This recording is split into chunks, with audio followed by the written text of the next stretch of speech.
So we are here at UniSA for the exhibition, grad show, and this is Belle. And Belle, introduce yourself. Yeah, I'm Belle. I'm a visual artist, and yeah.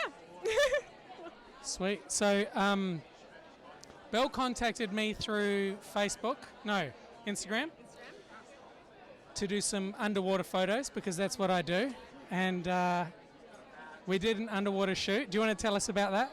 Yeah, so I found a model, and she's an incredible woman, and I basically contacted Luke to see if he could take a photo of her underwater, and he had the right gear and equipment. So it was a freezing cold day, and it was hailing, and there was a thunderstorm, so we were very worried about hopping in the water, but we did.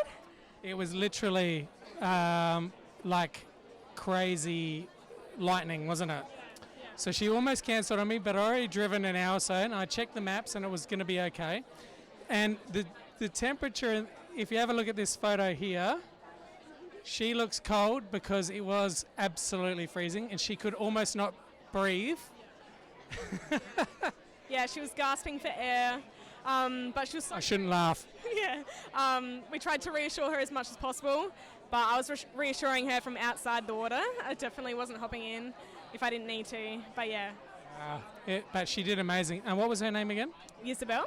Isabel, thank you, Isabel. You did an incredible job. She's not here tonight, is she? No, yeah, but thank you so much. Yeah, incredible woman. So we have visitors. Hello, visitors. So this type of painting is called hyperrealism, and but also with abstract, because hyperrealism tends to be more normal kind of portraits, etc. And you've gone for the underwater crazy shot.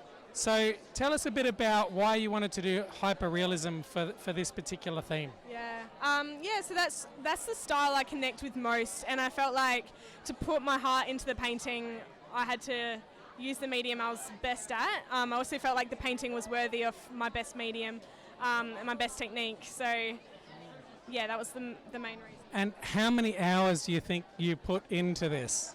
Yeah, I didn't want to count the hours because it would be too depressing. So really? Yeah, it was so long. It was so long, and you probably So let's talk about the meaning of the painting, because the meaning of a painting, sometimes we just look at photographs. We're so used to seeing photographs, etc. It's just capturing a moment, but this was creating a moment.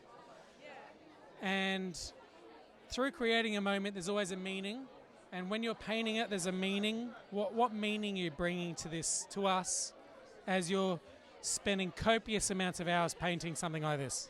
Yeah, so the meaning that was discussed and was developed over the whole year was that sometimes we see people for how they portray themselves without thinking about what they could be going through or what's internal, what struggles they might be facing. So the realism in the photograph, in the painting, is meant to symbolise how someone has portrayed themselves to the world and how we might see them, but the reflection is actually what they're going through, or what could be happening underneath the surface that we don't even know about.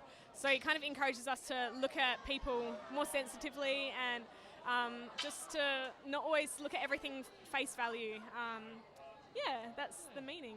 So like underwater and under the surface of the person. Yeah, that's, definitely, yeah. It's pretty deep, underwater, it's deep. And so something like this takes a long time. What advice would you give to people who like abstract and like to do things a bit quicker? What would you say to accomplish something like this?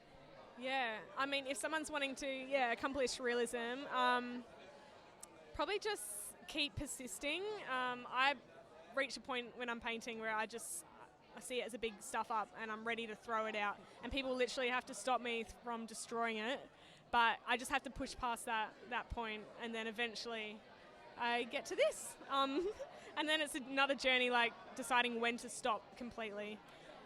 So I've heard a quote that says, art is never finished, it's always abandoned. Yeah. Would you agree? Oh, totally. I'm looking at it tonight and seeing things that I definitely planned on doing, but I have to just reach a point of acceptance, and that can take a while.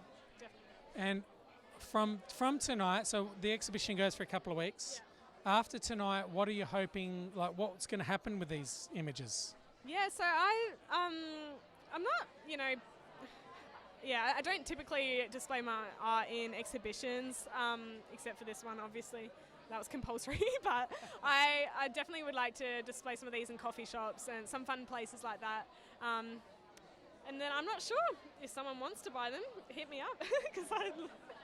So they are for sale? Yeah, they are for sale, yeah. I do definitely like to sell my artwork and see it go out into the world.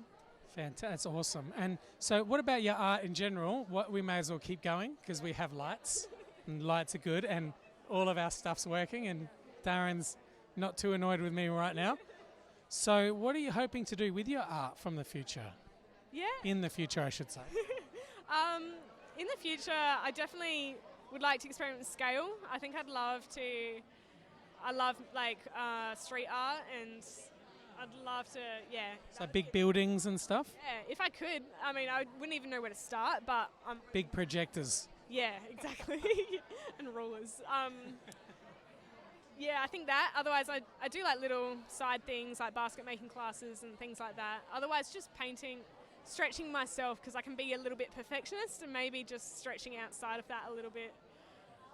Yeah. Well, if I ever need a wall done, I know where to come. You could do it.